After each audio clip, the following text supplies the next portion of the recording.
चुनरिया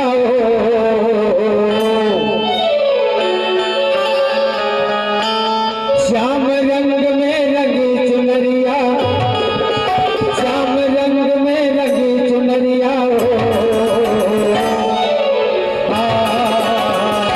ओ मेरा ओ मेरा ओ मेरा दीवानी हो गई, मेरा मस्तानी हो गई, मेरा दीवानी हो गई, मेरा मस्तानी हो गई, मेरा दीवानी हो गई, मेरा मस्तानी हो गई, मेरा दीवानी हो गई, मेरा मस्तानी हो गई। श्याम रंग में रंगी चुनरिया ओ मेरा ओ मेरा ओ मेरा दीवानी हो गई, मेरा मस्तानी हो गई, मेरा दीवानी हो गई, मेरा मस्तानी हो गई।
राणा की राजधानी छोड़ी लोक लाज सब छोड़ी, राणा की राजधानी छोड़ी लोक लाज सब छोड़ी, राणा की राजधानी छोड़ी लोक लाज सब तोड़ी, राणा की राजधानी छोड़ी लोक लाज सब तोड़ी।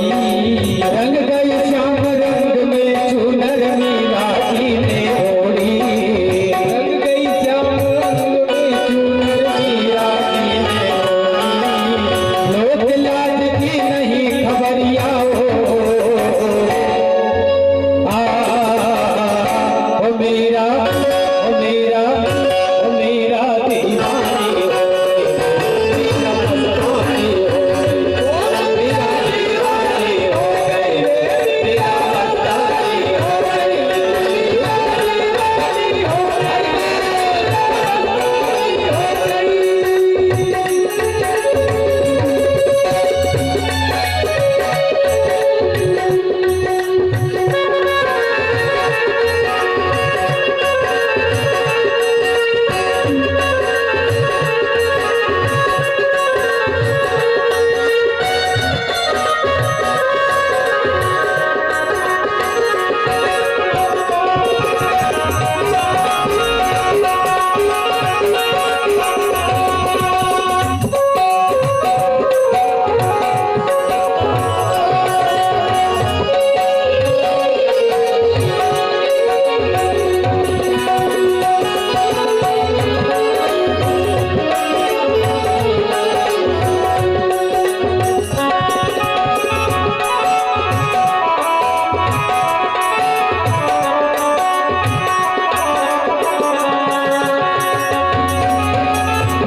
ओ मेरा ओ मेरा ओ मेरा दीवानी हो मेरा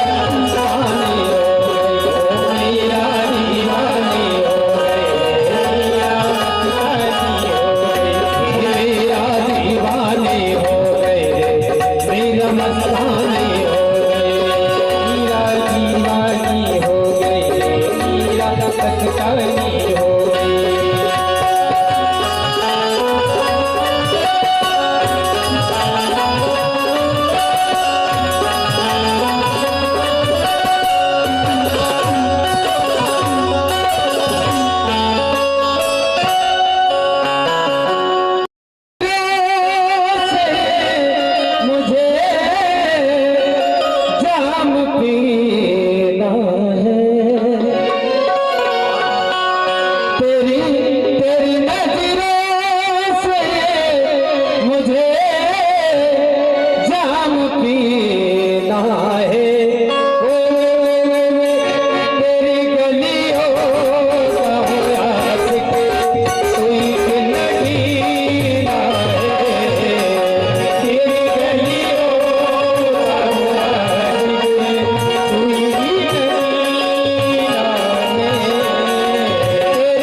पैसा नहीं डालना चाहिए, क्यों नहीं डालना चाहिए, मैं आपको वही बताने जा रहा हूँ। तो राजा परीक्षित को जो है राजा हस्तिनापुर का जब बनाया तो उनके सिर पे सोने का छत्र पहनाया, मुकुट पहनाया। और ये सोने का मुकुट भीम ने कहाँ से लाया था, ये भी मैंने दोपहर में बताया।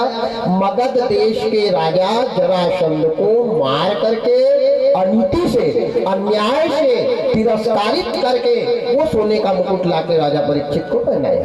तो राजा परीक्षित बड़े अच्छे राजा थे, ज्ञानवान, धीरवान, चरित्रवान, गुणवान, सर्वगुण संपन्न राजा परीक्षित धर्मनिरपेक्ष राजा थे। राजा परीक्षित के राज्य में कोई भूखा नहीं रहता था, राजा परीक्षित के राज्य में कोई गरीब नहीं था, राजा परीक्षित के राज्य में अकाल मौत नहीं होती थी, राजा परीक्षित के राज्य में कोई लड़ाई झगड़ा नहीं होते थे। क्योंकि जिस गांव का राजा अच्छा रहता है वहां की प्रजा बहुत अच्छी रहती है। राजा परीक्षित का राज्य कैसा था, बाबा तुलसीदास जी रामचरित्र मानस में लिखते हैं, क्या लिखते हैं,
ज्ञानवान, नीतिवान, न्यायवान, धर्मवान, चरित्रवान, सर्वगुण संपन्न राजा परवारे परमात्मा, इनके पूर्वजों ने अन्याय से, अनीति से, अधर्म से, छल करके सोने का मुकुट ला करके इसके सिर पे पहनाया था।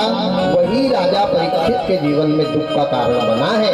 कैसे बना राजा परीक्षित? बड़े अच्छे राजा, इनके गांव में भिखारी आता, भिखारी की सेवा करना।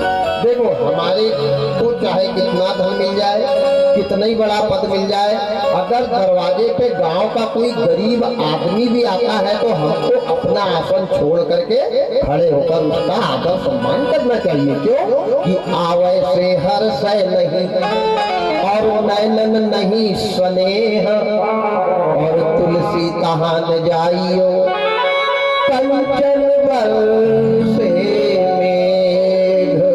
हमारे जाने से किसी के मन में प्रसन्नता नहीं हुई, प्रफुल्लता नहीं हुई, आनंद नहीं आया, हमारा सम्मान नहीं मिला, तो ऐसी जगह कभी नहीं जाना चाहिए, चाहे वहां सोने की बारिश क्यों ना हो। आदमी क्या चाहता है? प्रेम के दो शब्द, सम्मान। कोई किसी की दौलत, कोई किसी के पद का भूखा नहीं होता। इसी प्रकार राजा परीक्षित का नियम था कि इनके राज्य में भिखारी भी सम्मान पाते, राजा भी सम्मान पाते, पंडित भी सम्मान पाते।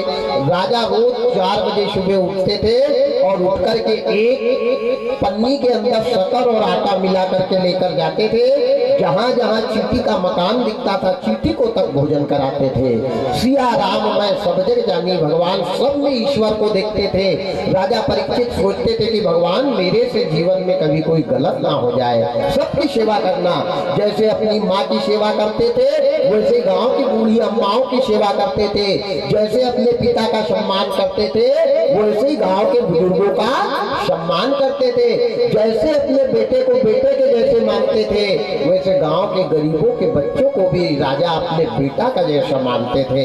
ऐसे राजा परीक्षित का धर्म था, ऐसी राजा परीक्षित की नीति थी, ऐसे राजा परीक्षित का राज्य था। अब बताओ, जिस गांव का राजा ऐसा होगा, क्या वो गांव संकट में रहेगा? क्या वो गांव दुखी रहेगा? क्या वो गांव में परेशानी आएगी? अल्प वृत्य नहीं कौने उपीरा, सब सुंदर सब विरज शरीरा। कोई दुखी नहीं, कोई रोगी नहीं, कोई लाचार नहीं, कोई गरीब नहीं। जिसके यहाँ खाने को नहीं रहता था, राजा परीक्षित अपने घर पे भोजन भिजवाते थे। आहा, यही तो इंसानियत है। किसी के काम जो आए उसे इंसान कहते हैं, पराया दर्द अपनाए उसे इंसान कहते हैं। यूं तो भरने को दुनिया में गधे भी पेट भरते हैं, अरे इंसान वो है जो मिल बांट कर खाए, उसे इंसान कहते हैं। राजा के अंदर इंसानियत धीरे धीरे, उनके बेटे जन्मे जय बड़े हो गए। मैंने दोपहर में बताया, घर का माहौल जैसा रहेगा, घर का खान पान जैसा रहेगा, घर में बोली चाली का भाषा जैसी रहेगी, वैसे छोटे बच्चे सीखते हैं। अगर हम बच्चों के सामने किसी का सम्मान कर रहे, हम हमारे बच्चों के सामने माँ बाप को प्रणाम कर रहे, तो हमारी औलाद हमारे को प्रणाम करेगी। उसको सिखाना नहीं पड़ता। नहीं, कई बच्चों को देखना, गला हरे पढ़ ले पैर करके गला दबा दे तो भी वो कद्दू के जैसे कर रही होता है। जाने तो उसको प्रैक्टिस नहीं है, उसको आदत नहीं है, उनके परिवार में ये काम होता नहीं है, वो क्या फर्क पड़ेगा? इन सब कार्य के लिए घर का माहौल अच्छा होना, घर की व्यवस्था अच्छा होना, घर का रहन सहन अच्छा होना, घर के चरित्र अच्छे होना, तब बच्चा अच्छा बनता है। तो जैसे जन्मे जय राजा परीक्षित के बेटे थे, ये देखा सीखी जैसे पिताजी करते थे वैसे ये करते थे। कोई भिखारी आया तो हाथ जोड़ के खड़े हो जाना, गांव के कोई बुजुर्ग निकले तो नीचे सिर करके खड़े हो जाना, कुछ बोलना नहीं बड़ों से, जबान नहीं चलाना, मजाक नहीं करना बड़ों के बीच में बैठ के।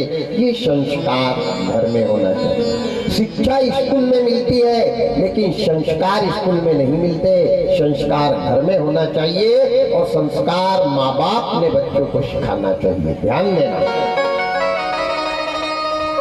आज राजा परीक्षित के दोनों बेटे बड़े योग्य, बड़े लायक, 15-15 साल के हो गए।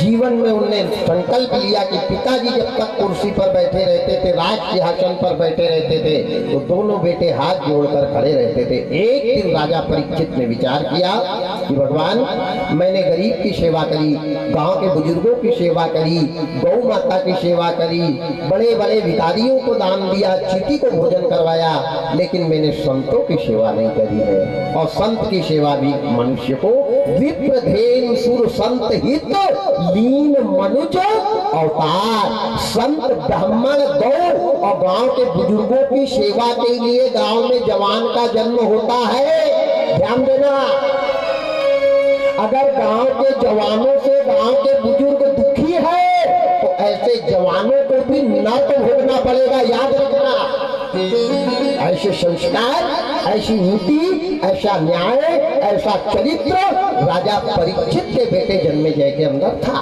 राजा परीक्षित ने विचार किया कि मैंने सबकी सेवा करी है, लेकिन संत महात्मा की सेवा नहीं करी। और भगवान, ये जीवन का क्या भरोसा, ना जाने कब डाल पर का पत्ता टूट जाए। उजाले अपनी यादों के हमारे साथ रहने दो। बड़ा सुंदर किसी लेखक ने लिखा है कि उजाले अपनी यादों के हमारे साथ रहने दो, ना जाने जिंदगी की शाम किस मोड़ पर हो जाए, ना जाने जिंदगी की शाम किस मोड़ पर हो जाए, कब शाम हो जाए, इस जिंदगी का क्या भरोसा है। राजा परीक्षित कह रहे हैं कि ये जिंदगी किसी को साथ नहीं देती है, वो साथ देती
दुनिया है हकीकत पुरानी, चलते रहना है की रवानी।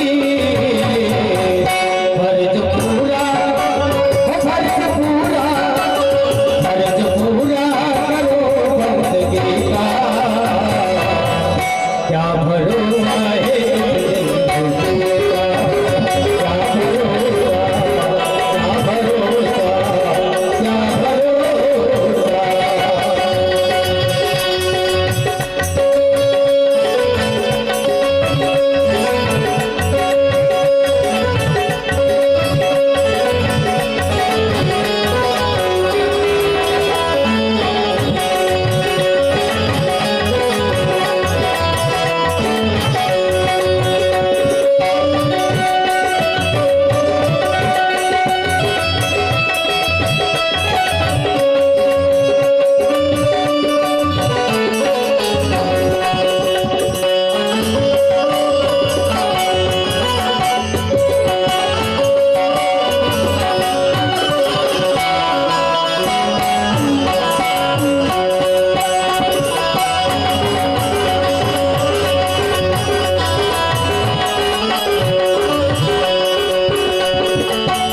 हम रहे ना मोहब्बत रहेगी, दास्तां अपनी दुनिया कहेगी, दास्तां अपनी दुनिया कहेगी, दास्तां अपनी दुनिया कहेगी। हम रहे ना मोहब्बत रहेगी, दास्तां अपनी दुनिया कहेगी। नाम रह जाएगा आदमी का, क्या भरोसा है जिंदगी का, क्या भरोसा क्या भरोसा क्या भरोसा। साथ देती नहीं है किसी का, साथ देती नहीं है किसी का, क्या भरोसा है जिंदगी का, क्या भरोसा क्या भरोसा क्या भरोसा। जिसका वर्तमान बिगड़ा है उसका भविष्य कभी बिगड़ सुधर नहीं सकता। कल को अच्छा बनाना है तो आज अच्छा करो, कल अपने आप अच्छा बन जाएगा। और आज गलत करोगे और कल को अच्छा बनाने के चक्कर में रहोगे तो भूत भी खराब और भविष्य भी खराब और वर्तमान तो खराब हो ही रहा है। ध्यान देना। राजा परीक्षित ने क्या प्रण किया कि मेरी जिंदगी का अब कोई भरोसा नहीं। अरे दो बेटे आ गए 15-15 साल के, अब पिताजी का कोई भरोसा है क्या? आजकल तो भरोसा ही नहीं, कब अटैक आ जाए, माइनर में ही आदमी जा रहा है। ध्यान देना, कब शुगर घुस जाए, कब बीपी लो हो जाए, कब ब्लड प्रेशर हाई हो जाए। दो बच्चे बराबरी के हुए, समझो पिता को सारे अच्छे काम करने में संलग्न हो जाते। राजा परीक्षित ने प्रण किया कि सबकी सेवा करी मैंने, लेकिन संत महात्माओं की सेवा नहीं करी। और संत महात्मा कहाँ रहते हैं? जंगल में। गंगा जी के तट पे, गंडकी नदी के तटों तट संतों के आश्रम है। नर्मदा जी के तटों तट संतों के आश्रम है। ताप्ती जी के तटों तट संतों के आश्रम है। सरयू जी के तटों तट संतों के आश्रम है। मैं जाऊंगा और जाकर के क्या कर सकता हूँ? उनकी सेवा करूंगा, उनके पैर दबाऊंगा, उनके आश्रम में झाड़ू लगाऊंगा। ध्यान देना, जो इंसान नित्य प्रति भगवान के मंदिर में जाकर के झाड़ू लगाता है, भगवान उनके घर के चौखट को सफा करते हैं। जो व्यक्ति नित्य प्रतिदिन भगवान के यहाँ संध्या वंदन और प्रातः दीपक जलाता है, भगवान उस व्यक्ति के जीवन के अंधकार को प्रकाश में परिवर्तित कर देते हैं। दीपः ज्योति परम ज्योति, दीपः ज्योति जनार्दनम, दीपो हर्तु मे पापम, दीपः ज्योति नमस्तुते, शुभम करोतु कल्याणम, आरोग्यम सुख संपदा, शत्रु बुद्धि विनाशाय, आत्मा ज्योति नमस्तुते। दीपक के जलाने से शत्रुओं का भी नाश होता है। ध्यान देना। और एक बात और ध्यान देना, जिसके ऊपर बहुत ज्यादा कर्जा है, करके परेशान है, कर्जे नहीं छूट रहा है। मैं वादा कर रहा हूँ इस उपाय के करने से अगर 1 साल के अंदर उसको कर्जे से मुक्ति नहीं मिली तो नाम बदलना। केवल उपाय के करने से ही, उपाय करोगे तो काम मिलेगा, और काम करोगे तो पैसा मिलेगा, और पैसा मिलेगा तो कर्जा फूटेगा। केवल उपाय के करने से नहीं, उपाय कर लेना, घर में घंटी बजाते रहना तो फिर कुछ होने वाला नहीं है। रास्ता तुम्हारा क्लियर हो जाएगा, रास्ते में जो रोड़े आ रहे हैं वो खत्म हो जाएंगे, आय के स्रोत बढ़ जाएंगे, और जब आय के स्रोत बढ़ेंगे तो कर्जा घटेगा कि बढ़ेगा। तो क्या उपाय करना? शहद, छोटी मधुमक्खी का शहद लेना 1 डब्बी में, और मोर पंख से पान के 5 पत्ते पे श्री रामाय नमः ये लिखना शहद पे, और वो पान के 5 पत्ते मंगलवार के दिन हनुमान जी के चरण में ले जाकर छोड़ देना, और कहना हनुमान जी महाराज मैं बहुत परेशान हूँ कर्जे से, अगर 1 साल के अंदर मेरे हनुमान जी तेरा रास्ता क्लियर नहीं कर दे तो करे तो। विश्वास, त्याग, समर्पण सब कुछ होना। केवल आम पान के पत्ते चढ़ाने के समर्पण भी हो। बड़ी बड़ी औषधियां हैं, रामचरितमानस में बड़ी बड़ी औषधियां हैं, भागवत महापुराण में बड़ी बड़ी औषधियां हैं, महाभारत में, पर करने वाला हो। आज राजा परीक्षित ने सोचा मैं संतों की सेवा से वंचित रह जाऊंगा। सबकी सेवा कर ली, माँ बाप की कर ली, गांव के बुजुर्गों की कर ली, बेटा बेटी की कर ली, भिखारी की कर ली, गाय की कर ली, यहाँ तक कि चींटी की कर ली। नदी के किनारे बैठ करके राजा परीक्षित छोटी छोटी आटे की गोली बनाकर ले जाते थे और नदी में फेंकते थे। किसको खिलाते थे? मछली को। मछली कौन है? मत्स्य अवतार भगवान का है। जिनके घर में बहुत ज्यादा संकट है उन्हें एक कांच के महल में मछली के दर्शन रोज घर में करना चाहिए। मत्स्य भगवान उनके संकट दूर करते हैं। कछुआ को जो आटा खिलाता है, भोजन कराता है, कश्यप अवतार भगवान का है। कई लोगों के घर में देखना बड़े सुंदर सुंदर कछुआ पाल के रखे हैं, उठते बराबर प्रणाम करते हैं, हल्दी कुकू से तिलक लगाते हैं, उसको भोजन कराते। आप करो तो कि बस लोटा भर जल लेकर भीड़ लगाओगे मंदिर में। क्या करना है आपको? कण कण में बसे हैं भगवान, पहचान सके तो पहचान। आप पहचानो तो कश्यप अवतार भगवान का है समुद्र मंथन के समय। मत्स्य अवतार मछली का भगवान ने लिया। कब लिया? प्रिय व्रत को बचाने के लिए। जब प्रलय काल आया था तब भगवान ने मछली बनकर के मेरे परमात्मा आए और नाव को बांध लिया था अपनी कमर में और प्रिय व्रत को बचाया है। ध्यान देना, सत्य की नाव डूबती है पर फिर तैर जाती है, और असत्य की नाव तैरती है लेकिन ऐसी डूबती है कि डबल के ऊपर नहीं आती है। राजा परीक्षित ने अपने बेटे जन्मेजय को बुलाया। बेटा, दोनों आज्ञाकारी पुत्र हैं। सबसे बड़ा बेटा कौन होता है? जो 1 लाख रुपए महीने की तनख्वाह कमाए वो बड़ा है क्या? नहीं है। जो 4 मंजिल के फ्लैट में रह रहा है वो बड़ा है क्या? जो मजिस्ट्रेट बन के बैठा है वो सबसे बड़ा बेटा है क्या? ध्यान देना, अगर उम्र से आदमी बड़ा होता तो देवताओं में सबसे छोटे हैं गणेश जी, और सारे देवताओं में सबसे पहले पूजन किसका हो रहा है? गणेश जी का। देवताओं में सबसे छोटे और पहले पूजन किसका हो रहा? गणेश का। क्यों हो रहा? तो उम्र से आदमी बड़ा नहीं होता, आदमी अपने विवेक से, अपने विचार से, अपने गुणों से बड़ा होता है। गणेश जी के अंदर गुण है, ज्ञानी नाम है, ज्ञान है। शुभम करोति कल्याणम, लोगों का कल्याण करते हैं। माता पिता को भगवान से बढ़ के मानते हैं। जिसके ऐसे विचार होते हैं वो बेटा सबसे बड़ा होता है। बाबा लिखते हैं कौन सा बेटा बड़ा है? सुन जननी सोई सुत बड़ भागे, सुनी जननी सोई सुत बड़ भागे। जो बात है अनुरागी,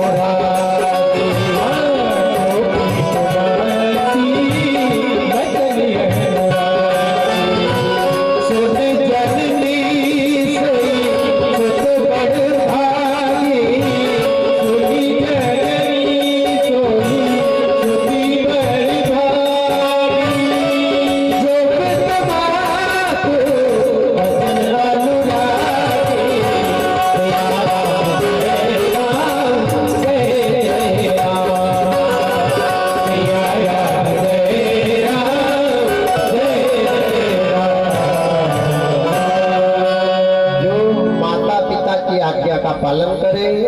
माता पिता से जवाब सवाल नहीं करे, माता पिता के वचनों पे खरा उतरे, वो बेटा सबसे बड़ा है, चाहे वो उम्र में सबसे छोटा क्यों ना हो। ध्यान देना, आदमी उम्र से बड़ा नहीं होता, दौलत से बड़ा नहीं होता, पद से बड़ा नहीं होता, आदमी अपने चरित्र से बड़ा होता, अपने गुणों से बड़ा होता, अपनी सरलता से बड़ा होता, अपनी सादगी से बड़ा होता, अपनी विनम्रता से बड़ा होता। ऐसे विनम्र बन के रहो मेरे भाई, ये जीवन कभी नहीं मिलने वाला, बहुत बहुत मुश्किल से मिला है। इस जीवन को जीने का ढंग भागवत से सीखो, कैसे जीना है। यहाँ तो टेंशन ही टेंशन है। 5 साल के गुड्डू से पूछो और भैया क्या हाल चाल है, बोले टेंशन में है हम। 80 साल के दादाजी से पूछो दादाजी क्या हाल है, बड़ा टेंशन है। जवान से पूछो और भाई साहब क्या हाल है आपके, क्या बताए महाराज बड़ा टेंशन है। पता नहीं कब जाएगा ये टेंशन और कहाँ से घुसा है। क्या है टेंशन, किस बात का? जीने का ढंग आना चाहिए, जिंदगी जीने का ढंग आना चाहिए। जिसको जिंदगी जीने का ढंग आ गया प्यारे, उसके जीवन में टेंशन है ही नहीं। पर ढंग से जिंदगी तो जियो। हम अपनी खुद की जिंदगी के साथ खेल रहे हैं, हम अपनी खुद की जिंदगी को मौत में डाल रहे हैं। क्या करेगा भगवान? पहले यमदूत 2-4 को लेने के लिए आते थे, आजकल यमराज के दूतों ने आना बंद कर दिया। इनने कहा डायरेक्ट खुद ही आ रहे हैं तो अपन काय को जाए। वहां भी भीड़ लगी है यमराज के, वहां भी। तो यमराज ने कहा भैया लेट आना, 2-4 को कोमा में ही रहने दे, अभी 6 महीना तड़पने दे, इधर कमी होगी जब तो बुलाऊंगा। तो वहां भीड़ लग रही है मरने वालों की, क्या करोगे?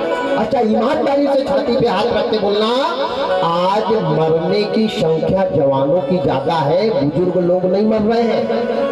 क्या कारण है, क्या वजह है? इस बात पे कभी विचार किया? आप हिसाब लगा लेना, हर गांव में जवानों की संख्या बढ़ते जा रही है, मरने वालों की। बुजुर्ग बढ़िया चना खा रहे हैं, पुताना भूज के बारिश में, क्या करूंगा? हम स्वयं मौत को निमंत्रण दे रहे हैं। हमने ये शरीर को नहीं समझा, इस शरीर को काया को नहीं पहचाना, हम क्या पहचानेंगे भगवान को? मेरा निवेदन है मेरे भाई, जिंदगी जीने का ढंग रहना चाहिए। हमारी जिंदगी है, हम कैसे जिए? ये शरीर को सुंदर बनाओ, ये तन बार बार नहीं मिलेगा। तू लाख हिफाजत कर ले, तू लाख करे रखवाली, और उड़ जाएगा पंछी, एक दिन रहेगा पिंजरा खाली। ये खाली पिंजरा नहीं लटक के रह गया तो नाम बदलना। राजा परीक्षित ने अपने दोनों बेटे जन्मेजय को बुलाया। दोनों बेटे आए, हाथ जोड़कर खड़े। जैसे हाथ जोड़कर खड़े, इनने कहा बेटा देखो घर का मुखिया कैसा होना चाहिए, कैसी अकल देने वाला होना चाहिए। इनने कहा बेटा मैं दंडकारायण में जंगल में जा रहा हूँ, संत महात्मा यशीची मनीषी की सेवा करने के लिए। और बेटा जाने का मेरा टाइम फिक्स है, शनिवार के दिन जा रहा हूँ, पर आने का टाइम फिक्स नहीं है। सेवा करने एक ही जा रहा, हो सकता 10 मिल जाए तो 1 महीना की जगह साल भी लग सकता है। मेरी रास्ता मत देखना, और दरवाजे पे किसी भिखारी का भी अपने अपमान मत होने देना। बेटा बड़े अच्छे से रखना, जैसे मैंने अपने पांडव पूर्वजों का नाम चलाया, ऐसे बेटा मेरे नाम पे कलंक मत लगाना। क्या शिक्षा दे रहे हैं? सम्मान करना, आदर करना, गांव में कोई भूखा रहने ना पाए, घर घर जाकर के देखना कि कोई गरीब भूखा तो नहीं सो रहा है। क्या शिक्षा दे रहे हैं? इनने कहा ठीक है पिताजी। बोले जाओ मेरे अश्व को लेकर के आओ, अश्व यानी घोड़ा, मेरे घोड़े को लेकर के आओ। जन्मेजय गए, घुड़साल पे राजा परीक्षित का घोड़ा लाया, हिलहिलाता हुआ घोड़ा आया और राजा परीक्षित के सामने घोड़े को खड़ा कर दिया। राजा परीक्षित ने कर्कश कंधे में लटकाया, कर्कश में तीर रखे, हाथ में एक बाण रखा। जैसे घोड़े पे बैठने के लिए जाने लगे तो दोनों बेटों ने पिताजी के पैरों में माथा टिकाया। हमारी जब भी सेवा, हमारे लायक कोई काम हो, आप आधी रात को आदेश करना। देखो क्या बेटे हैं, आधी रात को पिता के लिए पुत्र तैयार है, उसको कहते हैं बेटा। राजा परीक्षित के दोनों बेटे हाथ जोड़ के खड़े। राजा परीक्षित ने घोड़े को दिन के 12 बजे एंट लगाई। जैसे एंट लगाई वैसे घोड़ा हिलहिलाकर दौड़ने लगा दंडकारण्य के तरफ, जंगल के तरफ जाने लगा। चलते चलते चलते चलते चलते चलते चलते चलते बियाबान जंगल में घोड़ा चला जा रहा। अचानक बीच जंगल में घोड़ा गया और दिन के 12 बजे रात्रि का अंधकार हो गया है। चारों तरफ सन्नाटा छा गया। राजा परीक्षित को रास्ता नहीं दिख रहा है। घोड़ा हिलहिला करके खड़ा हो रहा है, घोड़े को रास्ता नजर नहीं आ रहा। अचानक राजा परीक्षित घोड़े पे से नीचे गिर गए। जैसे गिरे वही एक वट का वृक्ष था, बड़ का पेड़। वट वृक्ष के नीचे जाके ऐसे सिर पे हाथ रख के राजा परीक्षित बैठ गए। चिंता कर भगवान, मैं तो दिन के 12 बजे घड़ी में टाइम देखा, जो देखा कि दिन के 12 बज रहे, ये रात्रि के जैसे सन्नाटा कैसे आ रहा है, ये क्या हो रहा है मेरे साथ। कथा से कितनी अच्छी शिक्षा मिल रही है। जब जब आप अच्छा काम करने जाओगे आपको संकट का सामना करना पड़ेगा। सावधान इंडिया है। जब जब अच्छा काम करोगे तुम्हारे पीछे आपत्ति विपत्ति संकट मुसीबत परेशानी दुख लगा रहेगा। राजा परीक्षित संतों की सेवा करने गए थे, कोई धन कमाने नहीं गए थे, कोई लोगों को लूटने नहीं गए थे, कोई का माल छीनने नहीं गए थे, सेवा करने गए थे। लेकिन वारी तकदीर, वारी किस्मत, सामने संकट आ गया, अंधकार फैला हुआ है चारों तरफ। राजा परीक्षित विचार कर रहे, भगवान ये क्या हो रहा है, ये संकट कैसे आ गया। बस राजा परीक्षित ऐसा विचार ही कर रहे थे। इतने में एक काला कलूटा आदमी कान भर का मूसल लेकर नग्न अवस्था में एक बैल को मारता हुआ भग रहा है। सामने से बैल आगे आगे भग रहा और वो काला आदमी मूसल से बैल को मार रहा। और बैल को कैसे मार रहा, बैल के 3 पैर टूट गए हैं, 3 पैर उसने तोड़ डाले काले आदमी ने। एक पैर पे बैल भग रहा है, रोता जा रहा है, बचाओ बचाओ बचाओ बचाओ बचाओ। राजा परीक्षित ने जो देखा, मेरे होते हुए, छत्री के होते हुए अगर गौ माता दुखी है, छत्री के होते हुए बहन बेटी माँ बाप दुखी है, तो ऐसे छत्री के जीवन पे धिक्कार है। कौन कह रहे? राजा परीक्षित। मैं राजा हूँ, मेरे राज्य में संकट, मेरे राज्य में दुख, मेरे राज्य में गाय के ऊपर अत्याचार मैं कभी सहन नहीं करूंगा। धरती माता पे हाथ रखा है राजा परीक्षित ने और पृथ्वी की सौगंध खा करके कह दिया कि जब तक ये काले कलूटे आदमी के प्राण नहीं लूंगा तब तक मैं इस धरती का अनाज का दाना भी नहीं खाऊंगा। मरना है तो किसी को बचाने के लिए मरो, मरना है तो किसी की लाज बचाओ, मरना है तो देश के काम आओ। दौलत के लिए क्या मरना क्या लड़ना। राजा परीक्षित ने संकल्प कर लिया। राजा परीक्षित ने कर्कश से बाण निकाला और कमान पर संधान किया और बैल के पीछे लगा दिया घोड़े को। आगे आगे बैल भग रहा है एक पैर पे, पीछे पीछे काला आदमी मूसल लेकर, उसके पीछे राजा परीक्षित मारने को चले। चलते चलते चलते चलते वंडली से गंगापुर तक गए और जैसे राजा परीक्षित का घोड़ा गंगापुर में पहुंचा तो पीछे से आवाज आने लग गई। क्या आवाज?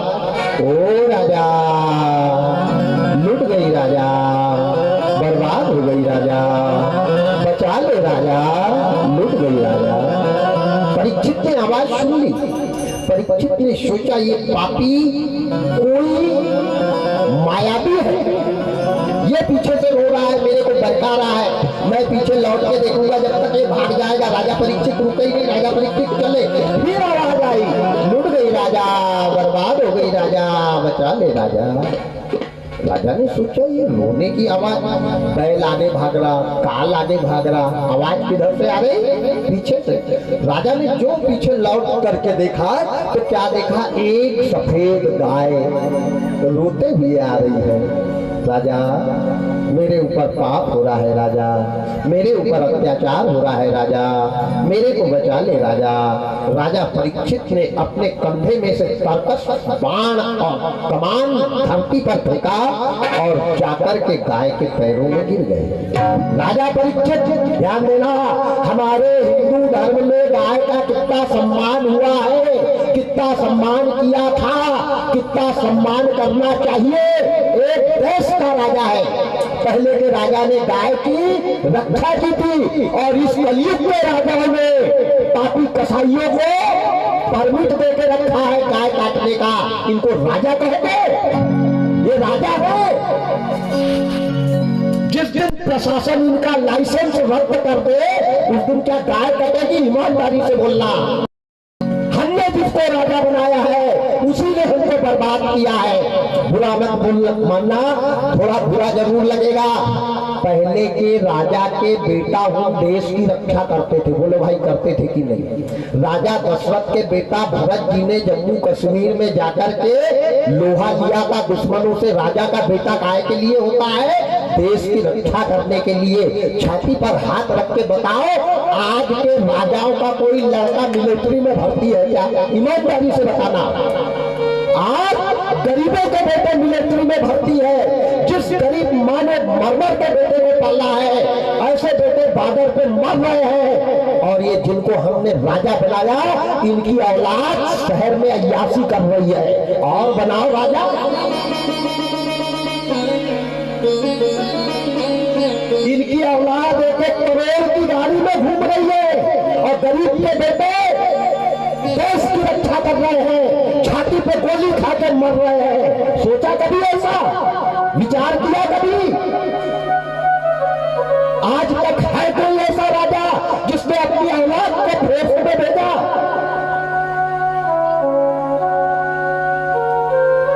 मेरे राजा थे अयोध्या के दशरथ जी, जिनने अपने मंझले बेटे और छोटे बेटे को देश की रक्षा के लिए कैके नरेश पे आ भेजा था। इस बात का प्रमाण रामचरितमानस है। मेरा निवेदन है, ऐसा विषय चलना चाहिए। जब तक कमजोर हम हैं, राजा बड़ा नहीं है, राजा से बड़ी प्रजा है। हमको पार्टी से मतलब नहीं है, हमको पार्टी से मतलब नहीं रखना है, हमको आदमी से मतलब रखना है। कौन हमारा साथ दे रहा है, कौन गौ की रक्षा कर रहा है, कौन 12 बजे रात को हमारा फोन उठा रहा, ऐसे आदमी का सहयोग करना चाहिए। मैं किसी पार्टी की बात नहीं कर रहा हूँ, मैं राम की पार्टी का हूँ। याद रखना, राम के लिए मंच पे कोई गोली भी मार देगा तो मर जाएंगे, लेकिन राम की बुराई जीवन में सहन नहीं करेंगे। ऐसे राजा हो, ऐसे देश की रक्षा हो। आज ये राजा है परीक्षित, ध्यान से सुनना। कलयुग के राजाओं ने कसाईयों को लाइसेंस दिया है गाय और भैंसी काटने का, और ये वही जमीन है जहां गाय की रक्षा के लिए राजा मर मिटे। पहले कंस ने एक कारागार बनाया था जिसमें माँ बाप को कैद किया था। आज सरकार ने हर जिला में एक कारागार बनाया है जिसको कहते हैं वृद्धाश्रम। आग लगे उनकी बुद्धि में। राम राम राम। सरकार ने तो ये कानून निकालना था कि जो औलाद अपने माँ बाप के काम नहीं आएगी उसकी संपत्ति का मालिक औलाद नहीं हो सकता। ऐसे कानून का संशोधन करना था। क्या कानून है? अंधा कानून है, अंधा कानून है। वारे परमात्मा, वारे विधाता। लेकिन सत्य हमेशा कड़वा लगता है, और कड़वा बोल। यहाँ तो घी चुपड़ी बात करने वाले आ रहे हैं। सही बोलने वाला जिस दिन आ जाए ना, प्यारे देश में राष्ट्र सुधर जाए। लेकिन बोल कौन रहा है? तू भी रानी, मैं भी रानी, कौन भरे? पानी कौन पानी भरे? लेकिन ये मत भूलना, आज वो है, कल हम है। हम अपनी औलाद के लिए गलत बीज बो करके जा रहे हैं। सावधान इंडिया। और अब भी सावधान नहीं हुए तो गई भैंस पानी में। अपने को क्या कल और रात भर चिल्लाएंगे, परसों न पाएंगे और सटक सितारा। चलो तो चलो, नहीं मत चलो, जो दिखे हो।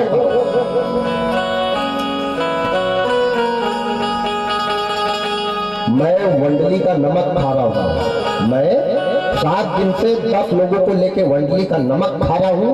और एक बात डंके की चोट पर कहूंगा, 2024 चुनाव का समय आ रहा है, ध्यान देना। जिस पार्टी ने गांव में शराब लेकर के आए, वो पार्टी का खंडन करना, पूरे गांव के जवान मिलकर के। बुजुर्ग नहीं, गांव के जवान खड़े होना और लाठी लेकर के खड़े होना कि अगर शराब लेकर हमारे गांव में आए तो चुनाव का बहिष्कार होगा। बहिष्कार करो। आज तक किसी पार्टी में रामायण गाती है? आज तक किसी पार्टी में गीता भागवत गाती है? शराब की पेटी आएगी, सावधान, और देख लेना, नहीं आए तो नाम बदल देना। लेकिन मैं ये जिम्मेवारी इस मंडली के जवानों को सौंप रहा हूँ कि सबके हाथ में एक एक लठ रखना और लठ लेकर के चारों तरफ पहरा देना कि कोई पाखंडी हमारे गांव में ना घुस जाए। तब जाने कि मंडली में भागवत हुई थी। ऐसे विचार बदलो। जब तक अपने विचारों की क्रांति नहीं लाओगे, अरे ये देश के नेता हमारी औलाद को बिगाड़ रहे हैं, हमारी औलाद को पीना सिखा रहे हैं। क्या करोगे?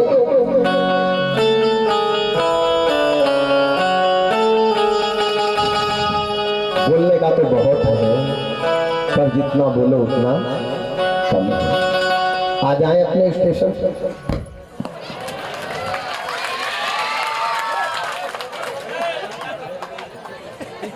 ये पूरे पारी उनमें दौड़ करके आए। राजा ने जैसे गाय को देखा तो अपने कंधे पे के कर्कश को उतार कर फेंक दिया, कमान को फेंक दिया, तीर को एक तरफ पटक दिया और जाकर के गाय के पैर पकड़ के राजा गाय से पूछ रहे हैं। क्या पूछ रहे हैं? अनहित तोरे मात के हीना, अनहित तोरे मात के हीना, कहीं कोई सिर कहीं यम चहलेना, कहीं कोई सिर कहीं यम चहलेना, अनहित तोरे मात के हीना, कहीं दूर सिर के यम चलेना। सिया राम जय राम, जय जय राम, सिया राम जय राम, जय जय राम। बड़ा सुंदर राजा। शब्द देखो कितने अच्छे शब्द कह रहे हैं राजा। गाय के पैर पकड़ करके राजा परीक्षित ने कहा, माँ अनहित तोड़ मात के ही कीना। माँ आपका अनादर, आपका अपमान, आपका तिरस्कार किसने किया, मेरे को बताओ। अनहित तोड़ मात के ही कीना, कहीं दुई सिर कहीं यम चहलीना। किसको यमराज में याद किया माँ, मेरे को बताओ, मेरे से कहो। और माता किस राजा को रंक बनाऊं, किस रंक को राजा बनाऊं, मेरे को ये बताओ। गाय ने कहा, बस बस बस बस बस राजा बस। जो गरजते हैं वो बरसते नहीं है, और जो बरसते हैं वो कभी गरजते। चुप हो जा राजा। जिस दिन से पांडव का राज्य गया है, राजा परीक्षित तेरा राज्य आया है, उस दिन से मेरे ऊपर संकट मंडरा रहा है।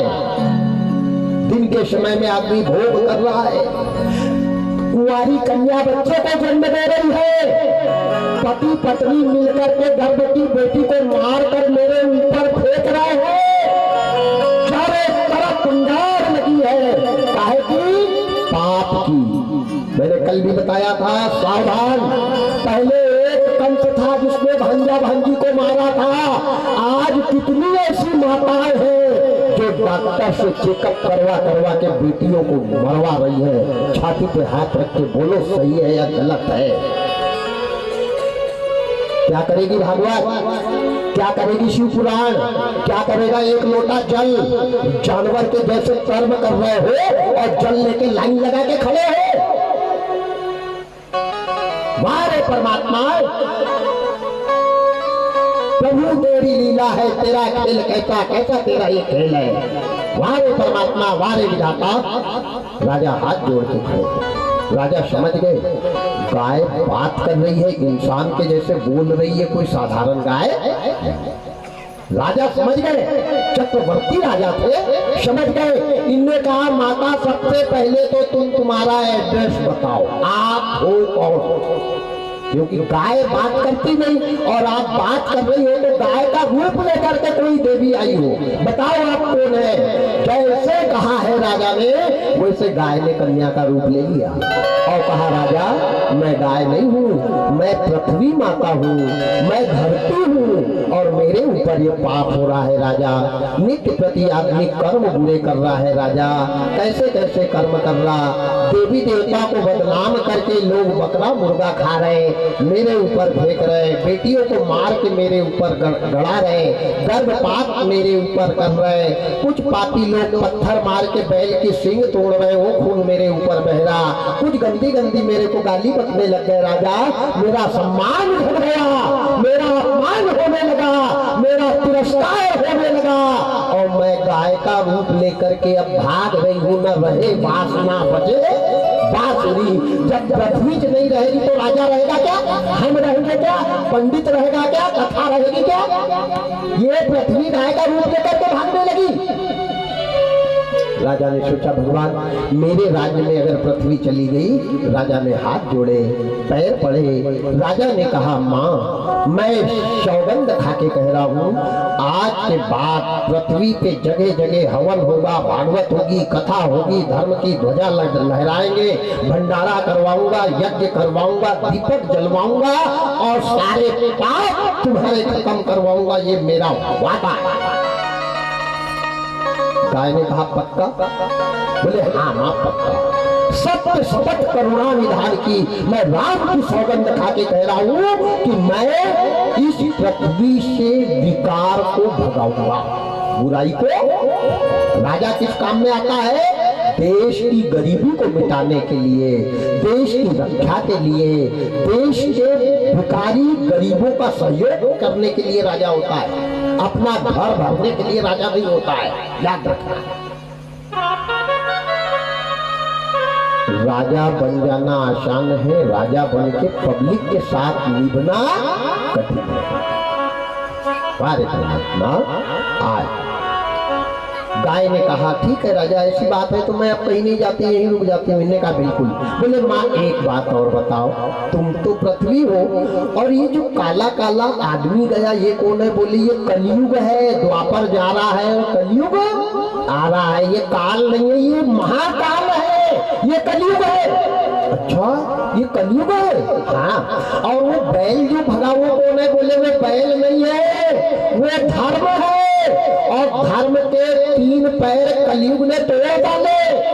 बोले माँ धर्म के 3 पैर टूट गए? हाँ। एक पैर पे कलयुग धर्म है? हाँ। तो बोले पहला पैर कौन ने तोड़ा? बोले ध्यान से सुनना, धर्म के 3 पैर कहाँ कहाँ टूटे हैं? प्रगटे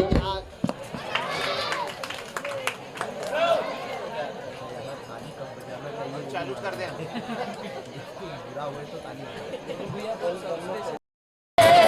जान ले राजा याद प्रभु की कर ले,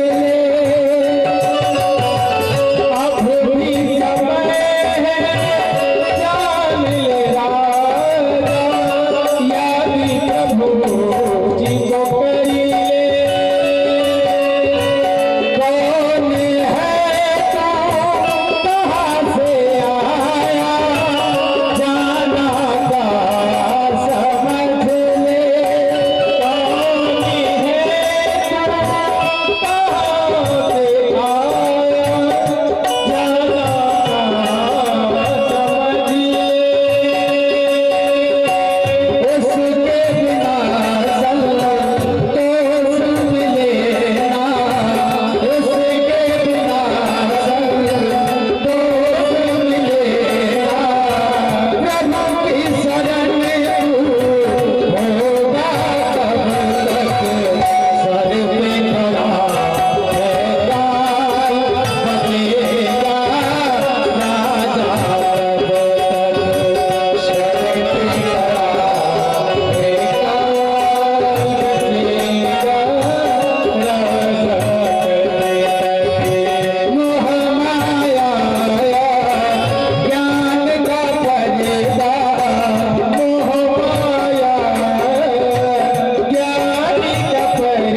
बर्बाद कर दिया। याद रखना और बुरा मत मानना, बिल्कुल भी बुरा मत मानना। विचार करना, बांझ बंजले की संपत्ति खाने वाला भी सफल नहीं होता है, इस बात को भी लिख लेना। बहुत बुरे हाल होते हैं, त्राहीमाम रहता है।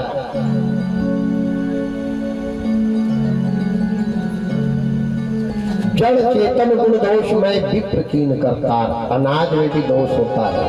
माताएं, भीष्म पितामह ने दुर्योधन के घर का अनाज खाया था और दुर्योधन ने हराम की संपत्ति अपने कब्जे में करके रखी थी। बोलो करी थी कि नहीं? पांडव को भगाया था, उनका भी हिस्सा रखा था और वही का धन कौन खाता था? भीष्म पितामह।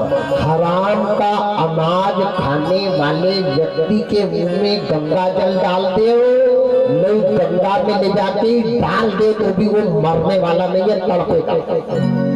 इस बात का प्रमाण भीष्म पितामह है। बोलो भाई, है कि नहीं? भीष्म पितामह को बाण की शैया पे जब सुलाया था तो कृष्ण भगवान अर्जुन को लेकर के गए थे। उनकी गर्दन लटक रही थी तो अर्जुन से कहा इसको तकिया लगा, तो 2 बाण ऐसे मारे थे और बीच में तकिया लगा दी थी, यहाँ गर्दन रख दी थी, गर्दन ऊपर करी। फिर कृष्ण भगवान पूछ रहे हैं इससे, और उन लोगों ने ध्यान से सुनना जिनने भाई के हिस्से पे भी कब्जा जमा कर खा रहे हैं, जिनने माँ बाप को भगा करके और उनका हिस्सा भी खा रहे, उन लोगों ने कान खोल के सुनना। आज अच्छा लग रहा है लेकिन अंत खराब होगा। और ये आज की कथा मरते समय अगर याद नहीं आई तो नाम बदलना। कृष्ण भगवान अर्जुन को लेके भीष्म पितामह के पास खून बह रहा है। कम से कम 700 बाण भीष्म पितामह के शरीर में छेदे थे। कौन ने? अर्जुन ने। पड़ा था, मरा नहीं, खून बहता जा रहा है, पड़ा बाण के ऊपर लटक गया था, बाणों के ऊपर लटक गया था। कौन? भीष्म पितामह। कृष्ण भगवान गए, उनसे कह रहे पितामह क्या हो गया, तब जाओगे? ये तड़प रहे हो, तुम्हारी तड़पना हमसे नहीं देखी जाती, चले जाओ। अब बोले ही नहीं रहे, इतने बाण घुसे, क्या बोले? कुछ नहीं, केवल गोविंद को देख रहे हैं। भगवान परमात्मा ईश्वर का ध्यान कर रहे। कौन? भीष्म पितामह। कृष्ण भगवान ने अर्जुन से कहा, अर्जुन मैंने सुना है मरते समय जब आदमी तड़पता है तो उसके मुंह में गंगा जल डाल दे तो उसको मुक्ति मिल जाए। तुम गंगा जल की व्यवस्था करो। अर्जुन ने कहा भगवान उल्टे ही काम करवाते। युद्ध हो रहा है हस्तिनापुर में, गुजरात में, और गंगा बह रही उत्तर प्रदेश में। अब वहां से गंगा लाने जाऊंगा, अब वहां जाऊंगा, वहां से आऊंगा, कितना समय। इनने कहा अर्जुन तुम गांडीवधारी हो, तुम्हारे पास गांडीव धनुष है, बाण निकालो और अपने सत के बल पे यही धरती पे मारो और तल वितल सुतल तल तलातल पाताल सातों लोक को फाड़ दो और पाताल की गंगा को लाके भीष्म पितामह के मुंह में डालो। जैसे बाण निकाला है अर्जुन ने, सारी धरती हिल गई, कड़ाका की आवाज होने लग गई और सातों लोक बच गए। घबरा गई गंगा। जैसे बाण को देखा जो निकली गंगा, तो गंगा की धारा आई है, वो गंगा की धारा भीष्म पितामह के मुंह में गई। मुंह में जाते जाते जाते जाते जाते जाते जाते पूरी गंगा ही खत्म हो गई। गंगा सफा और भीष्म पितामह मर ही नहीं। ध्यान देना, कई कुछ लोग कहते हैं भैया मरते समय दादा के मुंह में तुलसी पत्ता डाल दो, गौमूत्र डाल दो, गंगा जल। अरे तुलसी पत्ता डाल दो नहीं, पापी के मुंह में तुलसी का पेड़ ही घुसा दो पूरा, तो भी वो मरेगा नहीं। याद रखना, जो किया है यहाँ भरेगा, वो कैसे मरेगा? एक एक बात बकना पड़ेगा। जब पूरी गंगा खत्म हो गई तो भीष्म पितामह से कृष्ण भगवान ने कहा पितामह तुम जा क्यों नहीं रहे हो? तब भीष्म पितामह ने कहा गोविंद मैं जा नहीं सकता। क्यों? कि मैंने पापी के घर का हराम का अनाज खाया है। इनने भाई की संपत्ति को छीनी थी और वो संपत्ति से पका हुआ अनाज मैंने खाया है और वही अनाज का मेरे शरीर में खून बना है। जब तक ये पूरा खून नहीं बह जाएगा तब तक ऐसी 5000 गंगा भी आ जाए तो मेरा कल्याण नहीं कर सकती। याद रखना, गंगा के नहाने से पापी लोग को मुक्ति नहीं मिलती। पापी लोग तर जाते गंगा के नहाने से। मछली के में तरी जिसका गंगा ही में घर है, तरेगा तो वही जिसके हृदय में हर है। संत लोग तर जाते जटा के बढ़ाने से, बढ़ के नहीं तरा जिसकी जटा जैसी जड़ है, तरेगा तो वही जिसके हृदय में हर है। पंडित लोग तर जाते शंख के बजाने से, कुत्ता क्यों नहीं तरा जिसका शंख जैसा स्वर है, तरेगा तो वही जिसके हृदय में हर है। ध्यान देना, गलत किया है कोई दुनिया की गंगा तुम्हारे पाप को नहीं धोएगी प्यारे। सबसे बड़ी गंगा आज वंडली में बह रही है। भगीरथ ने लाई वाली गंगा में तन साफ होता है, लेकिन वंडली के जवानों ने ये जो 7 दिन की गंगा लाई है उसमें मन साफ होता है। और इसमें भी अगर पापियों का मन नहीं धुला तो गरीब है पानी में मारो पत्थर थे और घुसेगी अंदर। सावधान, इस गंगा में राजा परीक्षित ने नहाया है, शंकर ने नहाया है। अब परीक्षित यही गंगा में नहाने के लिए जा रहे हैं, भगीरथ ने लाई वाली गंगा के पास नहीं जा रहे हैं। राजा परीक्षित उल्टा करते करते कौतकी नदी के तट पे आए और वहां श्रमिक ऋषि के गले में इनने एक नाग डाल दिया। क्यों डाला? श्रमिक ऋषि तपस्या कर रहे थे, ओम नमो भगवते वासुदेवाय नमः अजपा जाप कर रहे थे। श्रमिक ऋषि के बेटे का नाम था श्रृंगी ऋषि। ये गंगा जी में नहा रहा था, पिता तपस्या कर रहा था। परीक्षित ने सोचा ढोंगी कहीं का मेरे को देख करके आंखें बंद करके तप कर रहा है, अभी देखता हूँ, अभी इसको देखता हूँ। ढोंग कर रहा होगा तो मापरे करके अभी बनेगा और सही में तप कर रहा होगा तो हिलेगा भी नहीं। राजा परीक्षित ने बगल में तक्षक जाति का नाग पड़ा था, वो नाग को अपने बाण से उठाया और श्रमिक ऋषि के गले में डाल दिया। वाह रे विधाता, डाल करके घर चला गया। जैसे श्रृंगी ऋषि ने आकर के अपने पिता के गले में तक मरा नाग देखा तो पिताजी पिताजी करके चिल्लाए। जब पिताजी नहीं उठे तो श्रृंगी ऋषि ने वो मरे नाग को निकाला है और निकाल करके कमंडल से जल निकाला और जल निकाल करके श्राप दे दिया कि जिसने भी मेरे पिता के गले में ये नाग डाला है, यही नाग 7 दिन में जिंदा होगा और जिसने डाला उसको दंश करके उसकी मृत्यु हो जाएगी, अकाल मौत मरेगा। जैसे श्राप दिया वैसे नारद जी ने सुना। नारद जी ने जाकर के राजा परीक्षित को बताया कि मुक्ति का कोई तू जतन कर ले, रोज थोड़ा थोड़ा प्रभु का भजन कर ले, भजन कर ले।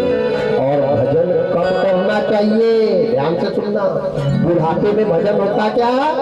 बुढ़ापे में कमर कहती मैं, घुटना कहते मैं, खांसी कहती मैं, मोबाइल कहता मैं और पंडित कहता मैं। किसकी सुनोगे? तो राजा परीक्षित जवानी में भजन करने जा रहे हैं। आखिरी भजन, भजन कब करना चाहिए? अरे भजन कर भरी जवानी में बुढ़ापा किसने देखा है? भजन कर भरी जवानी में बुढ़ापा किसने देखा है?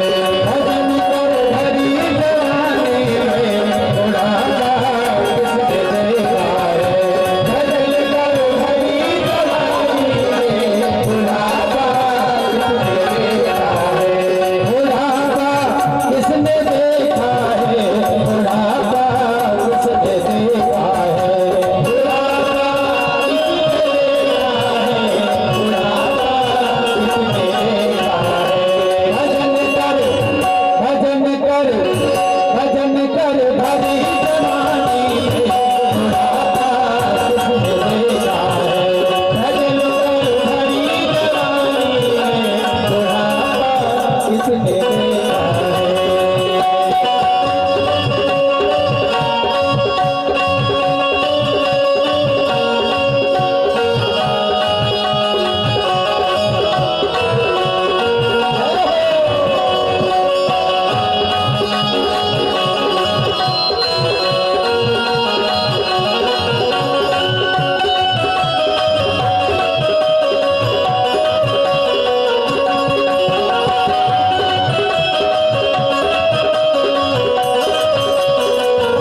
में तुम्हारी अकाल मौत होने वाली है। अब मुक्ति का कोई तू जतन कर ले। क्या जतन करना है नारद जी समझा रहे हैं इन्हीं शब्दों के साथ अपनी वाणी को पूर्ण विराम। आरती बाल कृष्ण जी की कीजे, आरती बाल कृष्ण जी की कीजे, अपना जन्म सफल कर दीजे, अपना जन्म सफल कर दीजे। आरती बाल कृष्ण जी की कीजे, आरती बाल कृष्ण जी की कीजे, अपना जन्म सफल कर लीजे, अपना जन्म सफल कर लीजे। श्री यशोदाजी को परम दुलारो, श्री यशोदाजी को परम दुलारो, बाबा की सखियन को तारो, बाबा की सखियन को तारो, ब्रज गोपियन के प्राणन प्यारो, ब्रज गोपियन के प्राणन प्यारो। इन पर प्राण चावर कीजे, इन पर प्राण छावर कीजे। आरती बाल कृष्ण जी की कीजे, आरती बाल कृष्ण जी की कीजे। बलदाऊ को छोटो भैया, बलदाऊ को छोटो भैया, कनवा कहीं कहीं बोलत मैया, कनवा कहीं कहीं बोलत मैया। परम मुदित मन लेत भलैया, परम मुदित मन लेत भलैया। अपनो सर्व सैल को दीजे, अपनो सर्व सैल को दीजे। आरती बाल कृष्ण जी की कीजे, आरती बाल कृष्ण जी की कीजे। श्री राधावर सुधर कन्हैया, श्री राधावर सुधर कन्हैया। ब्रज जन को नवनीत खिलैया, ब्रज जन को नवनीत खिलैया। देखत ही मन लेत भलैया, देखत ही मन लेत भलैया।